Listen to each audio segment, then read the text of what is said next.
Penyelenggaraan pemerintahan di tingkat kelurahan di DIY tak lama lagi akan memasuki babak baru. Dengan memanfaatkan kemajuan teknologi, masyarakat akan dipermudah mendapatkan informasi terkait pelayanan administrasi dan berbagai hal yang berkaitan dengan penyelenggaraan pemerintahan. Upaya yang dilakukan pemerintah Provinsi DIY melalui Biro Tata Pemerintahan tersebut dalam rangka percepatan pembangunan desa dan kelurahan.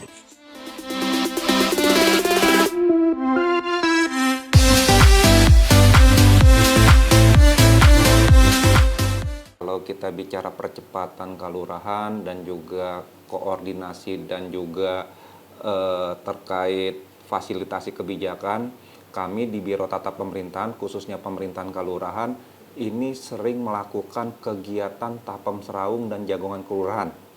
Tapem Seraung itu adalah kami Pemda DIY bersama dengan OPD ini terjun langsung ke kelurahan, yang dimana di kelurahan tersebut pesertanya ada tokoh masyarakat, tokoh ulama, dan juga para pamong. Jadi kami berpikirnya simpel, Mbak, di Biro Tapem. Bagaimana seorang dokter ingin mengetahui penyakitnya tapi tidak tahu memeriksa ke penderitanya. Jadi kami pengen tahu apa sih keluhan di kelurahan dengan OPD Pemda DIY, dan alhamdulillah dari segi aspirasi yang kita dengar di bawah itu akan kita bawa ke Pemda DIY, kita akan bikin regulasi kebijakan. Sehingga regulasi kebijakan itulah yang akan buat dasar hukum pemerintahan kelurahan. Itu dari segi fasilitasi dan kebijakan yang dilakukan oleh Pemda DIY. Seperti itu.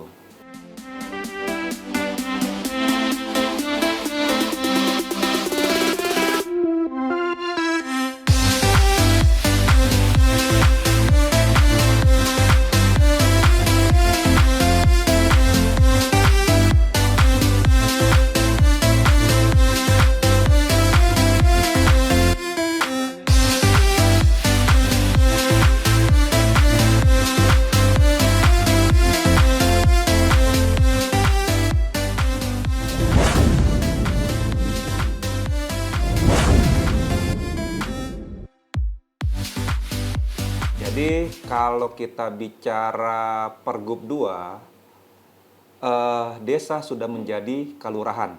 Nah, dari segi ada perubahan itu, bahwa pemerintahan kelurahan atau kalurahan dan para lurah ini sudah memegang 4 urusan, Mbak, untuk bertanggung jawab, yaitu terkait kebudayaan, tata ruang, kelembagaan, dan pertanahan. Itu udah tanggung jawabnya Pak Lurah, dan dikukuhkan setelah dilantik sama Bupati, langsung dikukuhkan oleh Ngarso Dalem, dan dia harus menjaga 4 wilayah tersebut, 4 urusan tersebut. Nah, kami dari Biro Tata Pemerintahan itu ada namanya papan nama keistimewaan yang tertulis kalurahan, bukan desa lagi.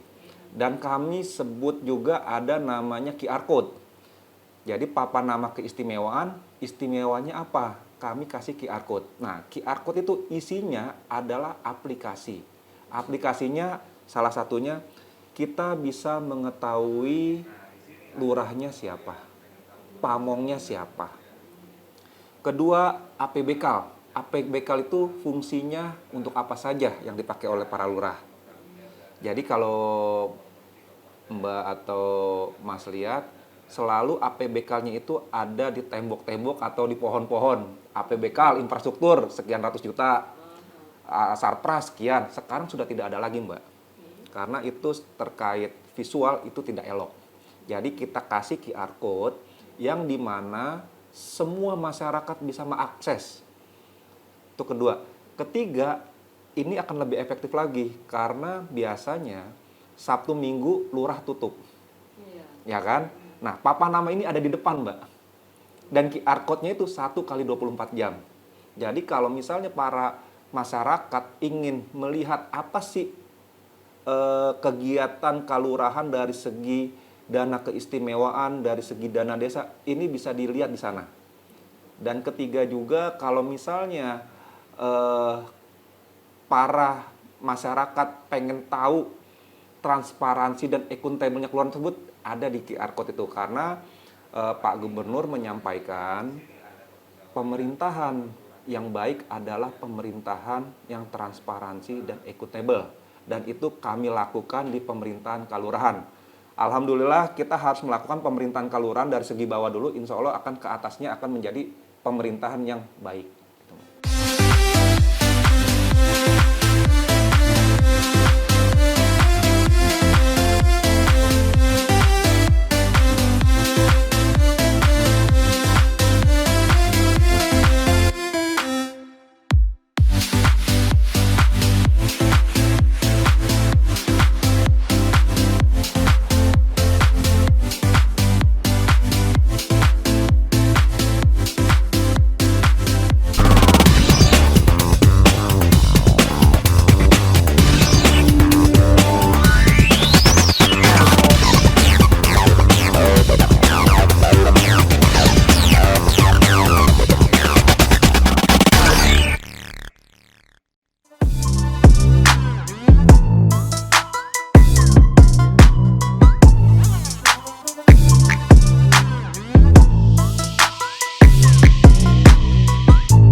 Jadi ya tadi salah satu kami di Biro Tata Pemerintahan dengan adanya transparansi, kita salah satunya membuat QR Code dan juga kita jagongan kelurahan, Tapem Seraung, ini adalah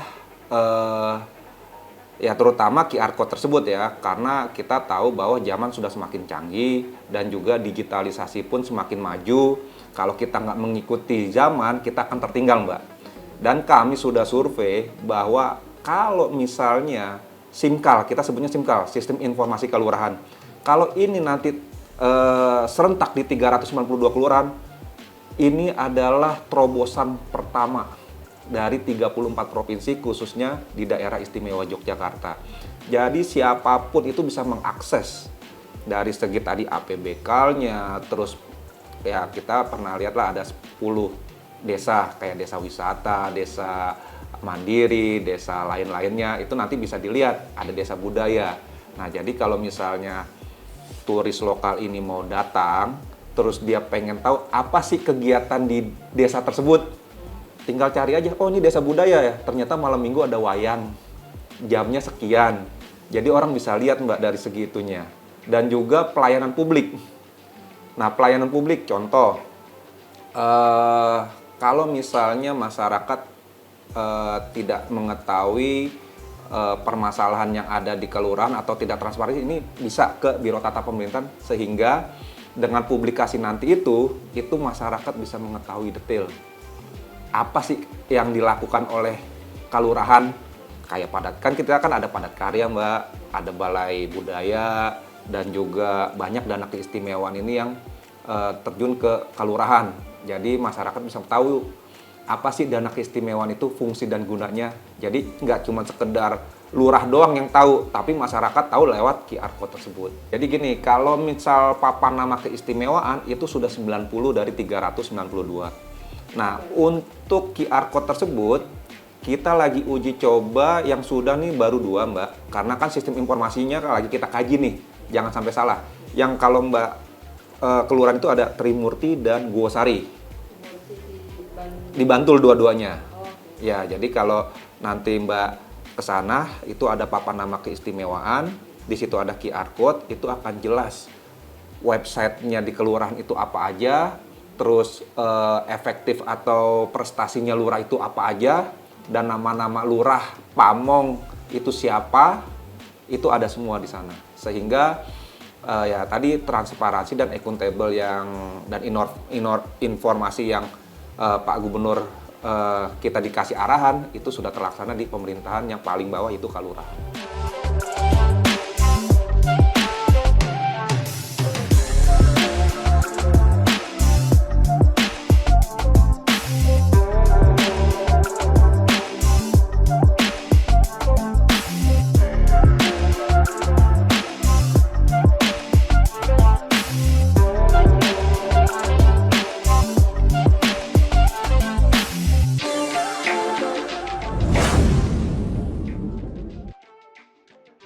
semuanya, Mbak. Semuanya, semua desa dan Semua 392 kelurahan. Jadi targetnya tahun depan selesai. Jadi kemarin itu kita sebenarnya tahun ini dapat 180 papan nama keistimewaan. Tapi karena dana IS ini bukan dari Pemda DIY aja, tapi harus dari persetujuan pemerintah pusat dan ada refocusing terkait pandemi, jadi cuma dapat 90. Tapi kami sudah komunikasi dengan pemerintah pusat bahwa 302 atau sisanya itu akan diadakan tahun depan. Nah, untuk sistem informasinya kita lagi kaji. Jadi kita uji coba untuk kelurahan baru 2 aja dulu. Nanti di situ kita akan lihat perkembangan. Apalagi lurah selalu bilang ini aplikasi dari pemerintah pusat juga banyak. Nah, itulah kita akan jadikan satu data, big data yang kelurahan punya nanti. Gitu. Jadi nanti antara aplikasinya pemerintah pusat, Simpedes, Simkal yang ada di pusat, nanti akan bergabung dengan database di kelurahan dan khususnya Pemda DIY. Gitu. Jadi kelebihannya masyarakat bisa mengakses Semuanya, nggak masyarakat aja, kalau mau turis mau dateng, mau ini, mau jadi kalau kita lihat kan kita mau nanya data, Pak Lurahnya lagi pergi, nah berarti kan dia pulang lagi. Nah itu ada lurah nggak ada Pak Lurah, silakan cari papan nama tersebut dan juga mau jam 12 malam, jam 1 pagi pun itu papan nama berdiri tegak di pagar kelurahan. Jadi 1 kali 24 jam, 1 minggu kali 7 hari itu bertegak di situ dari pihak kelurahan. Tapi sepengetahuan Biro Tapem. Gitu. Jadi kami tahu misalnya lurah, kita tahu nih bahwa ada perkembangan update di kelurahan tersebut, tapi tidak ada, kita coel. Kok kenapa nggak kamu update? Berarti ada pengawasan terus dari Pengawasan di Biro Tapem karena tugas kami adalah pembinaan dan pengawasan kelurahan dan Kapanewon.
Sementara itu, hasil dari evaluasi penyelenggaraan pemerintahan tingkat kelurahan tahun ini menunjukkan adanya peningkatan dan mendapat apresiasi dari pemerintah DIY.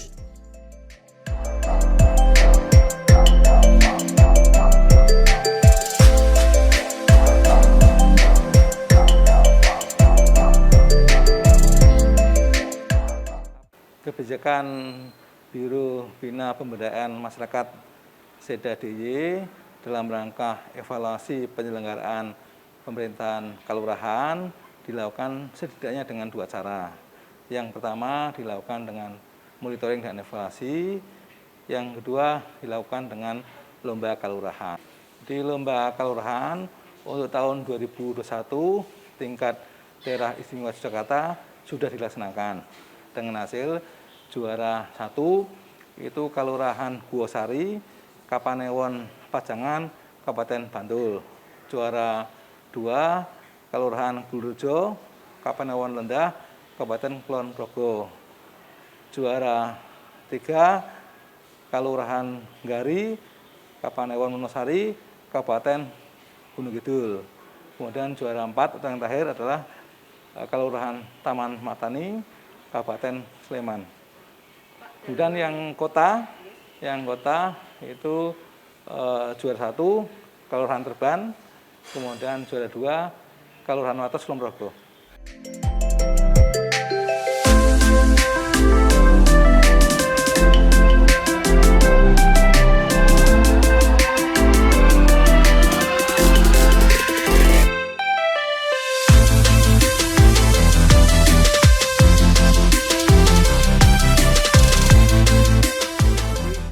Jadi yang dinilai dalam rangka evaluasi penyelenggaraan pemerintahan desa itu, yaitu yang pertama penyelenggaraan pemerintahan kelurahan, yaitu dalam bentuk pelayanan masyarakat. Yang kedua pembangunan masyarakat, ya. Yang ketiga pemberdayaan masyarakat. Ya, Biro Bermas mempunyai tugas dan fungsi ketika melakukan evaluasi yang sudah bagus, yang juara tadi diberikan apresiasi, yaitu ada piala, ada piagam, dan ada uang pembinaan. Bagi yang kurang bagus ya kita bina supaya menjadi lebih bagus lagi.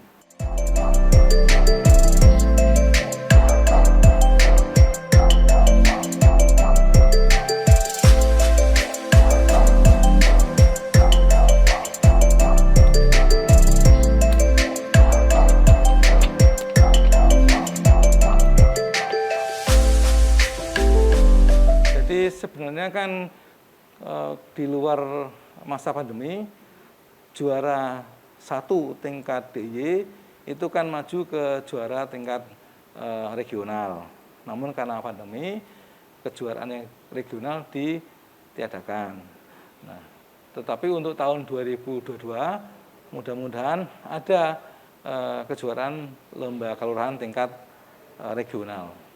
Penyelenggaraan pemerintahan, pembangunan kelurahan, dan pemberdayaan masyarakat.